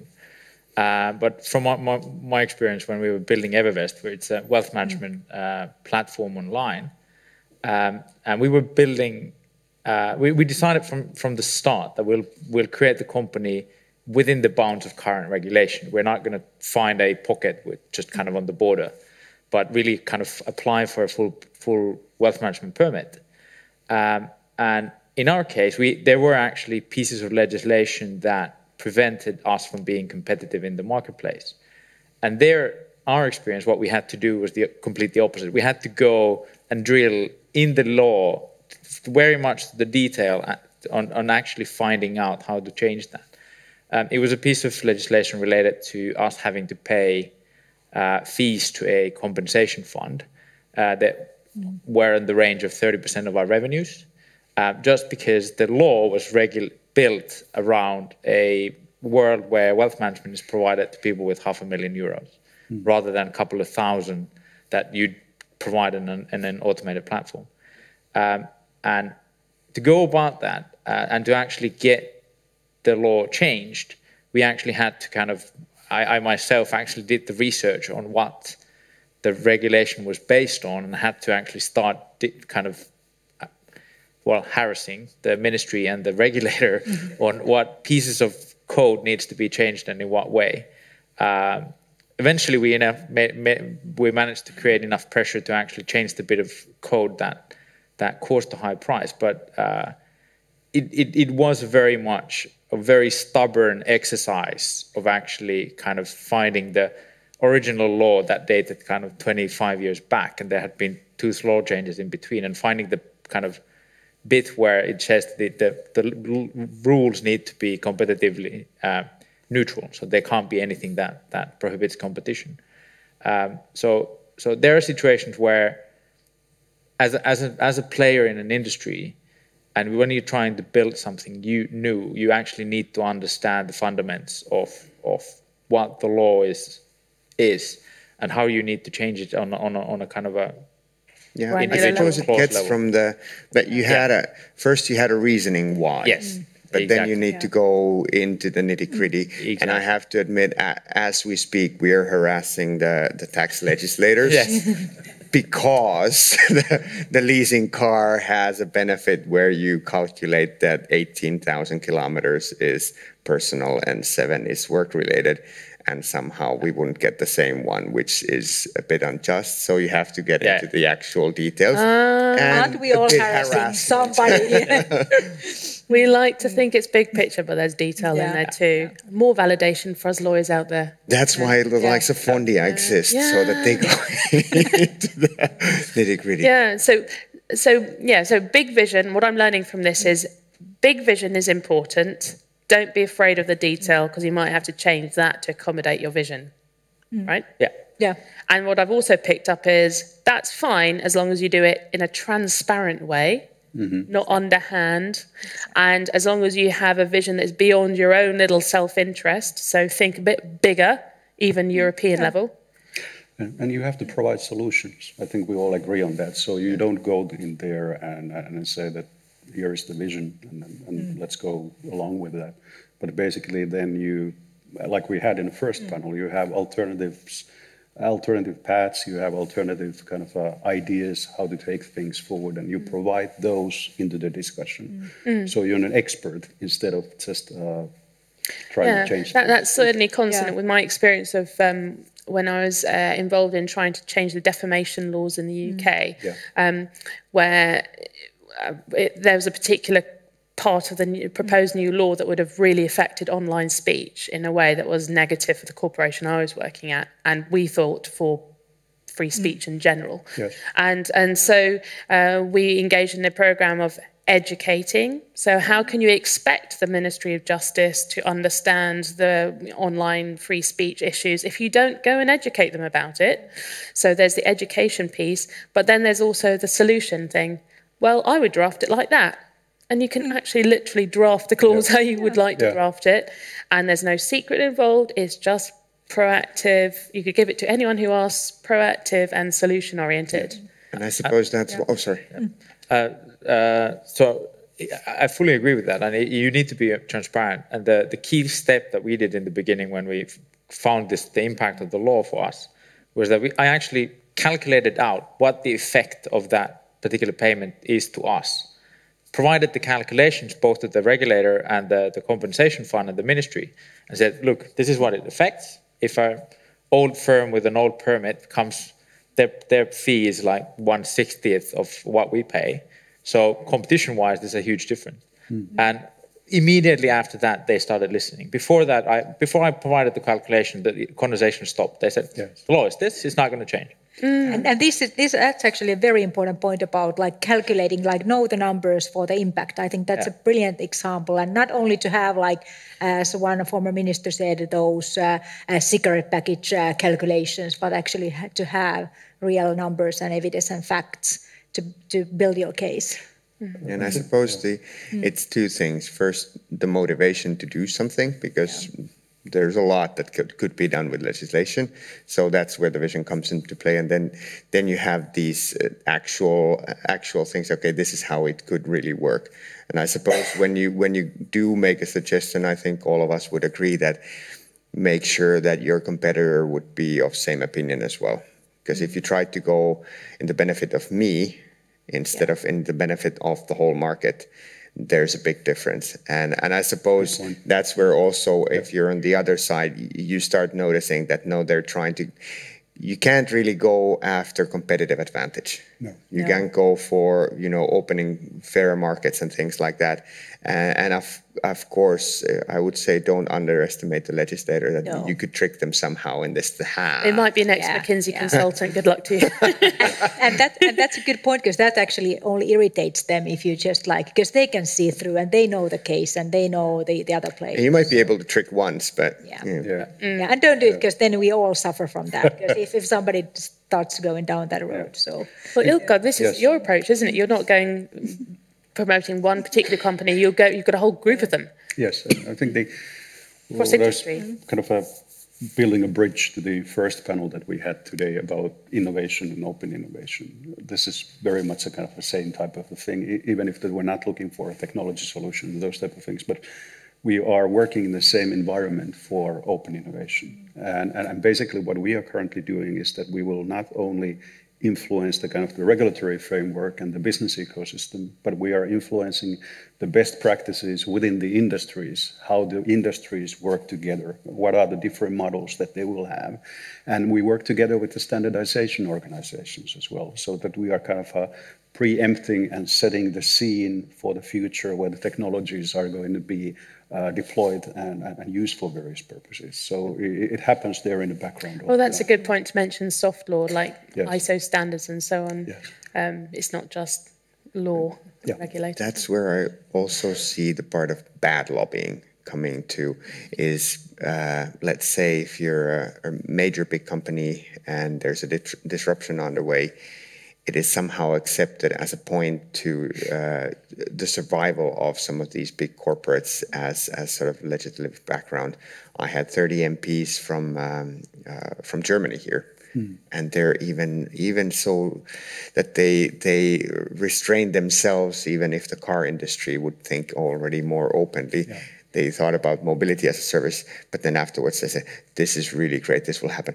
But we don't dare to do anything because there may be some implication on the car industry. So let's save them for as long as we can from these disruptions. And I suppose sometimes from the lobby side, you also kind of see that would be an argument to say that we're things like, okay, don't change or keep this advantage to us, otherwise the jobs will be lost, or things like that, where I would call that a bad lobbying, just trying to preserve some benefits for existing corporates. Yeah. It's not going to save them anyway. No. No, I think you're right, and it's interesting that you picked Germany as an example. Germany, we know completely. Yeah, Germany is a country which is rather conservative in many matters, and I recall. I have to tell you this story. When I started at Nokia Ventures, I ran this research with consumers that if the government tells you not to use a mobile phone, what would be the alternative? And in most of the countries that were being surveyed, the answer was that the government cannot tell that type of thing. I have freedom of using the mobile phone. But in Germany, the answer was I would go back writing letters. And so I was thinking that there is something here behind that might be a bit... Not that I have noticed anything. Yeah. That was some time ago. We still have stamps for the German affiliate. Yes. But I suppose what you just said does militate for doing a fair amount of stakeholder mapping in advance, because if you'd really put yourself in the shoes of that German legislator, you probably would have guessed that they've got those sort of economic and political pressures on them to preserve a dying industry. And so then you can maybe speak to them a bit differently, I don't know, and persuade them. What do you think about a bit more scientific approach to affecting opinion? I think it's always important is to understand to whom you are talking to, where they are coming from, and what's even their like understanding of the issue, or what level, like to kind of match your message with that. And also, I like this KISS principle: keep it simple, stupid. Like sort of like just to like if you're not like I truly believe that if you can't explain your case and issue to a 6-year-old, you don't really understand what they're talking about. And that is, I'd say, like for us Finns, because we are very much engineers and all that, to like in our sort of way that how we explain, we go always to the very technical details, kind of doing the apples and explaining like instead of like all these megabytes and bytes, but like, okay, this is how many songs you can get to your phone or iPod or whatever, sort of to find a way to really to kind of match the message with your interlocutor. That's true. So have any of you had experiences where you have been very successful in educating a regulator on some industry topic? Yes. What's that then? Last week, when I met Nina.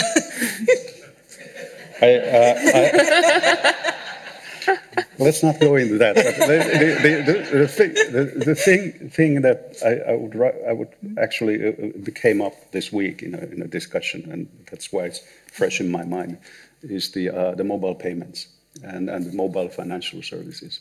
When I first started working on those, that was in the year 2000. And we were really kind of looking into that, what would be the market and what are the markets to really advance it and have different type of solutions in play. And at that point, everyone was looking into advanced economies. So US, Europe, all different places. And we tried, we failed. We tried again, we failed. And then also we had serious discussions with the regulators and those. So we decided to go somewhere else, and we went to Africa.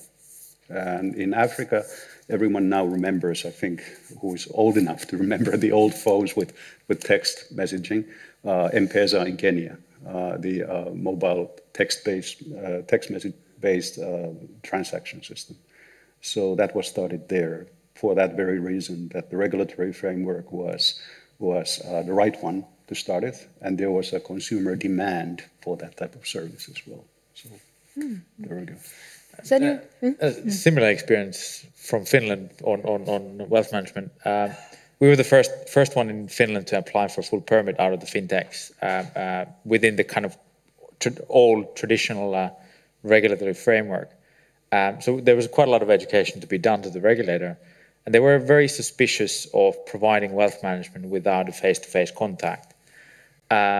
And because you provide it using machine learning. We provide it through online methods, so there's no contact with the person in any way. So their concern was that there's nobody there to explain to the customer what the real risks are and what's actually going on. And their mindset shifted at the point when they understood that when we do it online, when we do it with algorithms, not machine learning algorithms, but kind of rules-based algorithms, is that once we've coded it, the machine will repeat the process exactly in the same way every single time. So the way we calculate risk profiles for customers, the way we actually handle the risk related to the investments is done in a systematic way. So from a regulatory and risk control perspective, it's far better than doing it through humans, where you would actually have to track what every single salesperson or a customer-facing person is doing, what they're saying to the customer. Are they actually mis-selling or misrepresenting the risks associated with the investments? So then they actually realized that, okay, if we've audited them properly and actually made sure that the procedures they follow are right, then it's always repeated in the same way. So from a control and regulatory kind of checkpoint perspective, it's far easier for them. And after that, the conversation changed completely. Up to that point, they were very hesitant and actually kind of suspicious of what we were trying to do. So it was a learning process for us to be able to explain what we're actually doing, and also for them to learn what we wanted to do and how we want to do it. That is quite an amazing achievement if you think about how traditionally, wealth management is very much face-to-face, shake your hand, and you've managed to convince a Finnish regulator that you can do that through an online platform. That's quite a needle-changing moment. It was an interesting process, I have to say. And isn't the whole mass like a good example of this, like how to do it successfully, like impacting legislation? And it is, and it starts from exciting the whole legislators of, okay, well, this is the future that's going to happen, so we better act beforehand to be successful, not just to react on anything. We all see nowadays what happens in mobility. You have this and this and this type of coming. It's like, for the legislator, it tends to be, whether it's a regulator like a city or a government, it tends to be like you have fruit stands coming into a city and so you just say yes, no, and there's no vision. So maybe as a successful, just these couple of days, Brussels and Luxembourg, I hope I was able to advise them to start, because they're trying to regulate, separately here and there, manage production of different types of monopolies and silos and get lost with that. Try to advise them, look, start from consumer point of view. What does the end user deserve? And if you take those couple of principles, then you get to the right track. You just remember, okay, this is what the end user deserves. They deserve this, and then they deserve that and that. And if you think that they should get everything from one-stop shop, it's easy to nod. And then if you think that there should be a user choice of an operator, it's easy to nod as well. And if you think that it should be a roaming subscription, well, then you know what to do with the rest. And I hope, at least with the other one, I'm not saying which one, I think it's going the right way. And the other one's not Brussels. I'm building another bridge for Liisa's presentation, actually, in the beginning when we were discussing about empirical testing and having the data available. I was trained as an economist, and there you always rely on past data. You rely on statistics and things that have happened in the past. So what is currently happening within the companies and in the public sector is that you have real-time data, much more available, either from sensors in the cities or some other places. And now you are able to use, also from the legal point of view, you're able to use for the policymaking part, the real-time data and understanding that what really works and what is happening, instead of looking into the past. And I think this is where we are actually on the same page on the private and the public sector, that we are able to use that same data for various purposes to really understand that what needs to happen. And I think that's a very exciting time. Yeah, and maybe another thing, like sort of come from. It was actually like what the last panel ended its discussion. You discussed about the diversity of pace. That how, because like when we think about innovation and digitalization, like we talk about speed and agility and how agile it is as a process. And when we talk about legislative process, that's like so ancient and such a different pace. That how could we bridge those two worlds more? Yeah, speaking industry and regulators just need to speak more. Just before we close out, as there are a number of lawyers in the audience, I'll share one little industry. Are you kidding?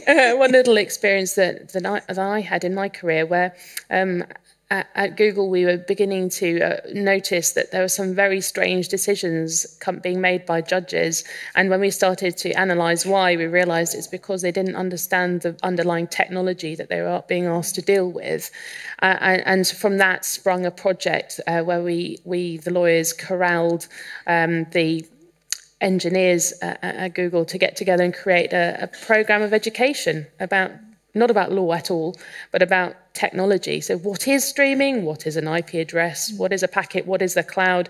These kinds of concepts, which really judges these days really need to understand to deal with online hate speech or in relation to terror events. Sometimes this is necessary information to have. And so that program's been rolled out in a number of countries and has been going for a few years now. Probably about 8 different countries. I just heard it's even gone into the Middle East now. And so this is an example where industry can share with those who make our rules that we live by in this society. We have a shared interest, and a society that deals with digital transformation successfully, and we all, as industry members, can play a part in making that a two-way group process. And that's actually is one of our biggest worries, that legislation is prepared like in its own bubble, and legislators are not bringing those technical experts into those discussions, and I think that's really a key point. But I would add to, as an industry, from my experience at least, have roundtables, a lot of roundtables, because it's so much easier for a legislator if it's the industry speaking, not this company, that company, that company, and I completely understand that. So have your fights before, and then go at least to some extent united, and then it's easier. Yeah, ego on the table and go with a real message. That's a good point. And at this point, I think we have to close because we're running out of time, even though we could talk for much longer, I'm sure. So thank you everyone. Thank you. Thank you. Can I invite panel? The next panel.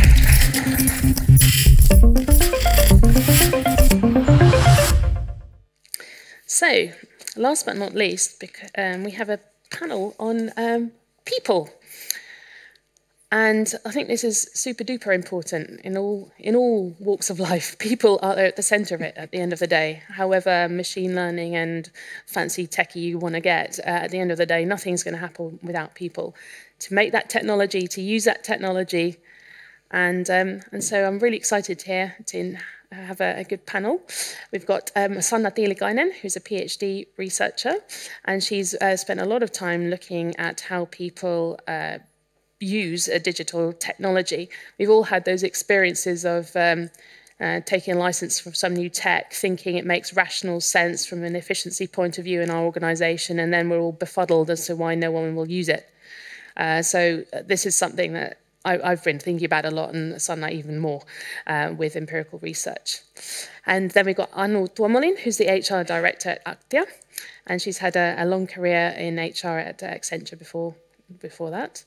And then Anne Kangasniemi, who is a senior lawyer at Fondia, focusing on any kind of matter involving people, not just HR matters, but she often faces areas where the regulatory environment needs you need a bit of innovation for her client to operate in it. So I'm happy to welcome her to this panel. Thanks. Thank you. So, where should we begin? Let's have a look. So I was thinking, right, yes, this is about transforming skills and attitudes of ways of working. I know that this is something very dear to your heart. training. So as we all digitally transform, we need different skill sets at the table, maybe different attitudes to work, different approach to learning. What are your thoughts on this? Well, I have a daughter. She's 11, and actually this week I had a biannual parent-teacher meeting at school, and actually it's nowadays called a learning discussion. And I went there, and a teacher started off by saying that actually we are not here to teach the children facts and information. We are here teaching them how to learn. And at that point I was like, okay, they're all set, I don't need to worry about it. And when we're listening to this morning's conversation, we've been talking about how uncertain the future is, how many different paths there are, how rapid, quick the change is. So we don't really actually know what the skills are for the future. But if we have the competence of learning quickly and rapidly, then we'll be fine. So I would kind of, my suggestion or recommendation for anybody and the employers would be to ensure that also the older ones of us that haven't had this fantastic opportunity to go to school now have the skills of how do you learn best, how do you upskill your own knowledge, and how do you make that as part of your job actually. So if you're an employer and you have a big workforce that's not particularly digi-skilled up, it must at some point, even though you might not admit it, it might cross your mind that wouldn't it be great to just fire that old dinosaur and get a new one in who's all techie? So we have an HR lawyer in the room, I'm just saying. And so never crossed my mind. Don't do it, Emma.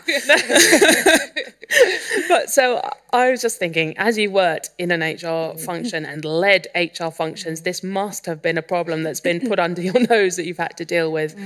So what are your thoughts and approaches?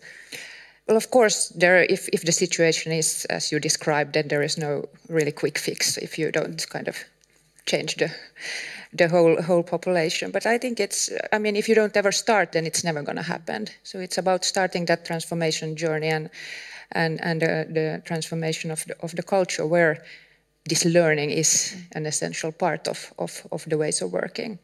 And of course, it's then different for different organizations and the industry you're working with, but you just need to start the transformation journey and work with it.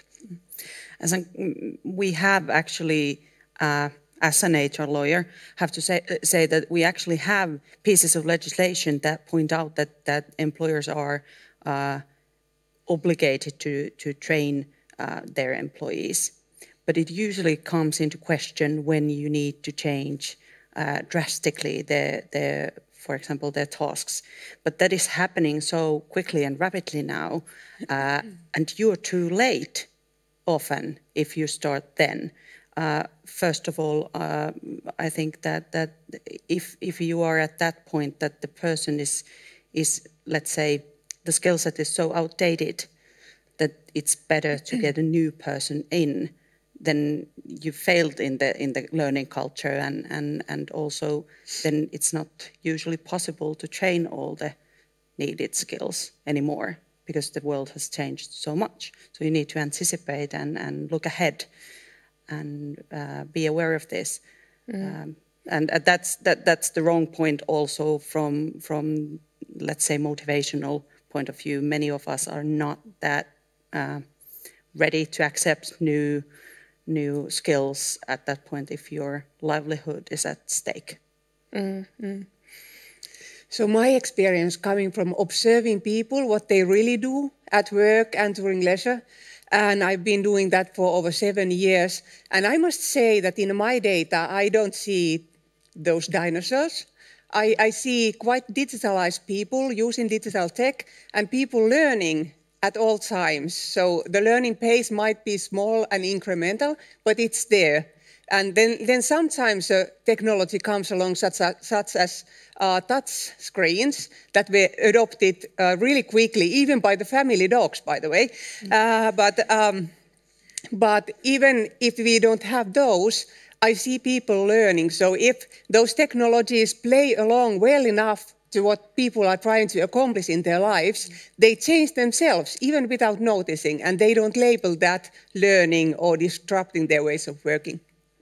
Do you ever frame learning as an employee benefit? Because it does take time, after all. Should people be doing it during the working day or not? Well, I think exactly what Sanna said, that actually most of the learning happens when you don't realize it. And as adults, actually the best and most efficient way is to learn on the job, to actually do things and broaden our roles, participate in projects, challenge ourselves outside our comfort zone. And actually when we make mistakes or fail, that's when the real learning happens. And maybe we don't realize in that point in time that now I'm learning, but that's kind of when looking back you realize that's what happened. And at Actia and in many organizations we have this 70-20-10 thinking, that actually 70% of your learning or the time that you put aside for learning happens on the job. While you do your normal job, you expand your role or take on additional tasks. Whereas then 20% is learning from others, teamwork and maybe having a mentor. And 10% is what we actually then have this classical traditional way of sitting in a classroom or doing e-learnings. And for me, it's not about then time to set away time to learning. It's actually about learning all the time. And it's part of your work to actually learn. So I definitely agree that a good time to learn is a part of your normal work, as you just said. Not when the deadline is approaching, then it might not be the ideal time to try a new technology. It might be a really efficient way to learn, but not the nicest one. But if you do it on the side when you are doing your normal work, maybe you have a colleague who is really good at doing things, and then you just ask him or her, so how do you get those things done so quickly and nicely, and maybe those can then show you and you can just learn by observing what they are doing. I think we touched upon the silos earlier on today and traditional ways of organizing and managing our work. And I can see a change in that. And when doing change and making change happen in organizations to enable this type of learning and enable people to learn on the job, we might come across the situation where it needs to be drastically changed in a way that the legislation forces us to use the threaded UT cooperation procedures, which is, as we learned just this week from a report, that it's terribly wrongly branded. So that what's UT for the Swedes and Brits and others? That's the cooperation negotiation. That's very detailed in sort of pacing, giving time before decision making to go through the reasoning for the decision making. This sounds naturally very useful, practical, and actually a good thing to do. But we've ended up through time to a point where it has become quite formal. And also in today's world, it might take 6 weeks before you can even make the decision to incorporate a change. And then you need to possibly wait for notice periods to change people's way of working. And we end up in a situation where people, where the employer and the employee or the group of employees, they don't necessarily go through the dialogue about the change, but they stay in their current positions, and one is afraid of the other one not changing, and the other one is afraid of too much change, and fear is not a good trigger for the conversation.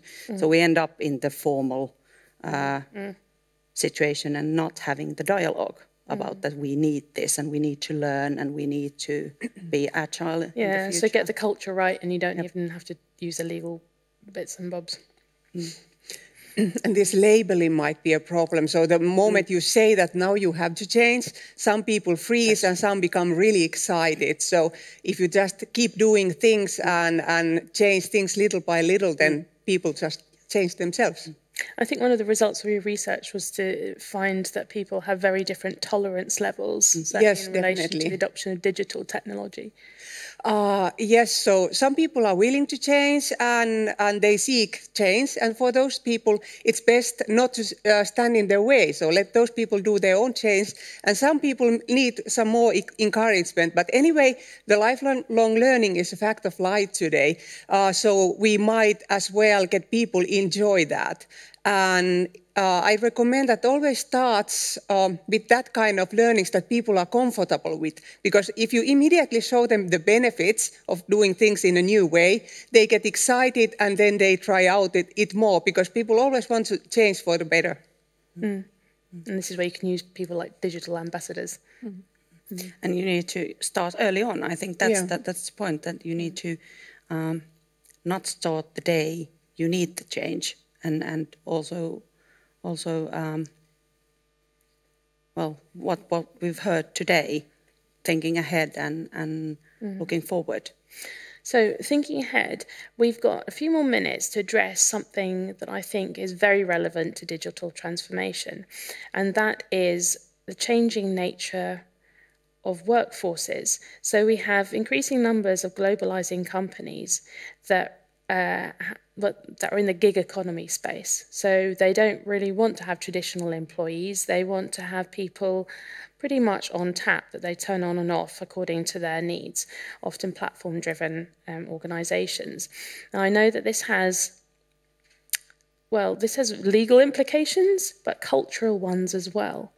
And I've been interested, moving from a different culture to Finland, to observe that there is quite a different feeling around employment and our vision of what employment is about and the functions it should serve. So can we talk about how does Finland remain competitive in a global market where this gig economy is beginning to creep upon us? Well, that's easy. Can you fix it? Thanks. Actually, I think we can already now find the solutions, even though our legislative framework is not the best for it. It's not the easiest, and it is a bit outdated because it's meant for a time before actually even mobile phones. And so that's the level of digi we don't even have. So we can find that. I can see that literally on my table quite often that we have industries where not even the employees or the workforce or the people who want to make things happen, they are refusing employment. They don't want to be employees either because they want to do other things too.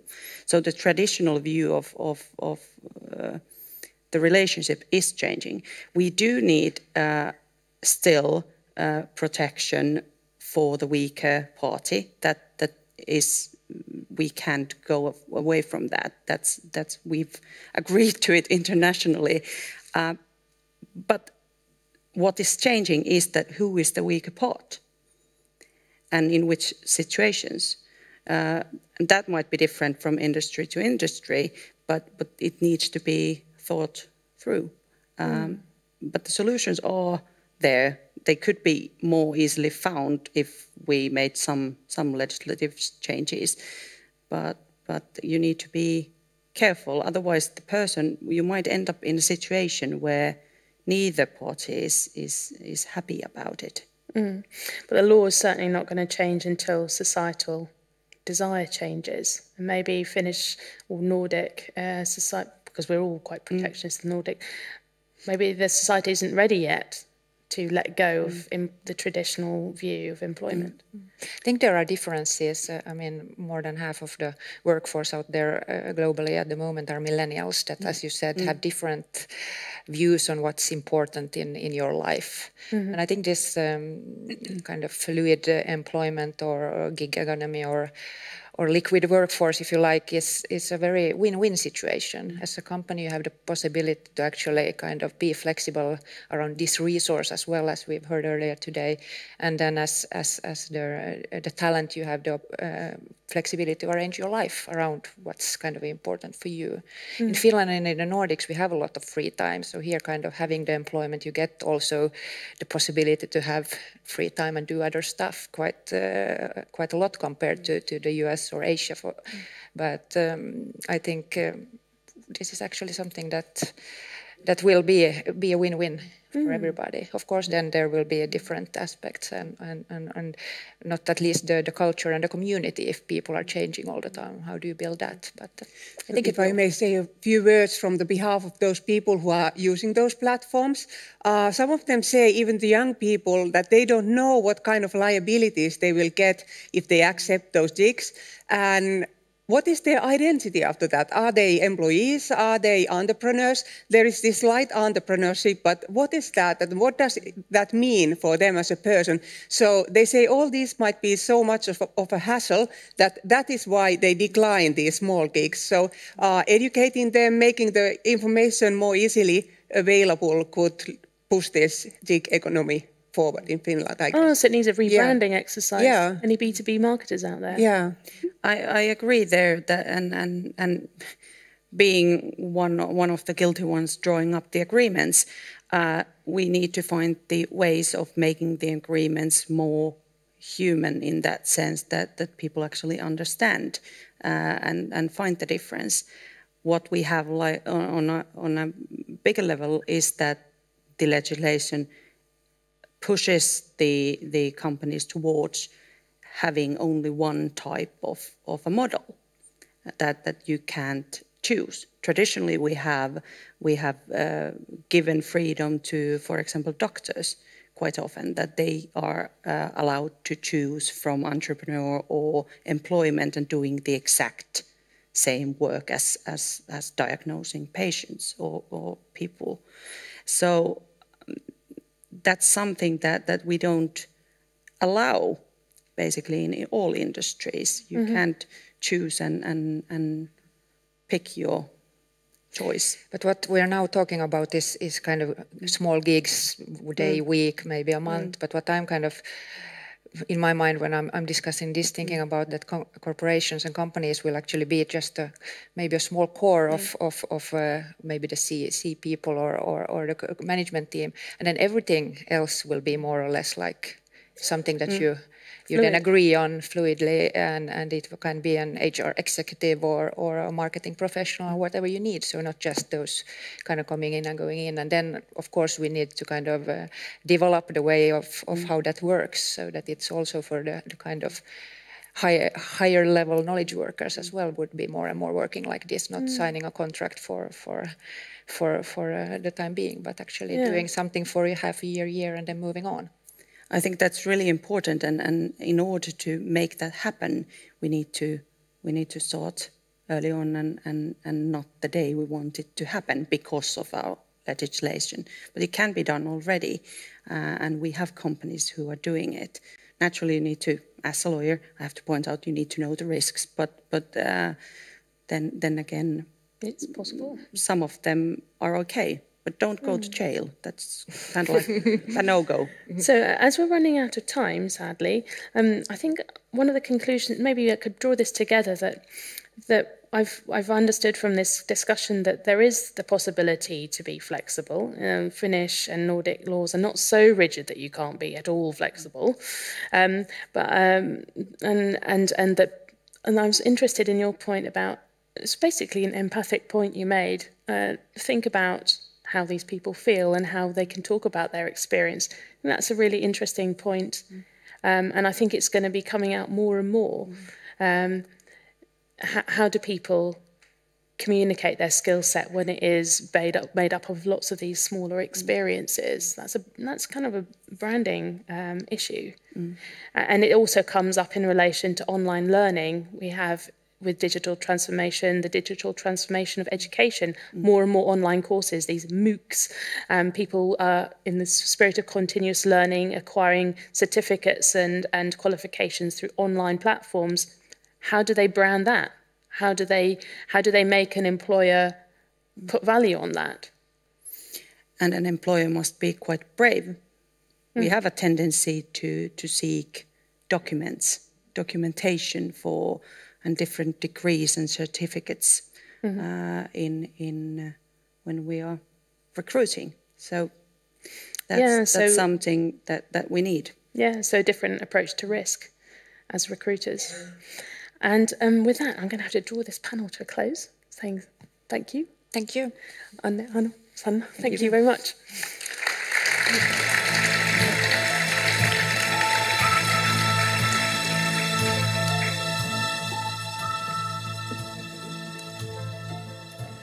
So that brings us to the end of this DigiSeminar today. I hope you found it really interesting and enjoyed the 3 themes that we chose to highlight from our 2 years of research. So business strategy, forming a future regulatory environment, and people. And yes, do share Fondia Goes Digital on Twitter, any ideas that you think are worth sharing. And let's keep talking. Thank you.